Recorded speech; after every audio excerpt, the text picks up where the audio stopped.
What is the cheapest time of year for tree removal in Greensboro, Georgia?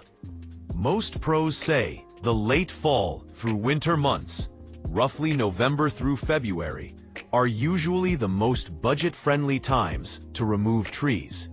That's when demand for tree services dips, trees are dormant, and crews often have more availability, which can lead to lower rates compared with busy spring and summer seasons.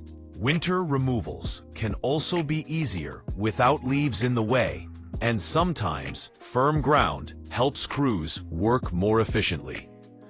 Need help with a trim or other tree care around town? Contact at Veazey Outdoor Services. Address: 5140 Veazey Road, Greensboro, Georgia, 30642. Phone number: 404-819-4202.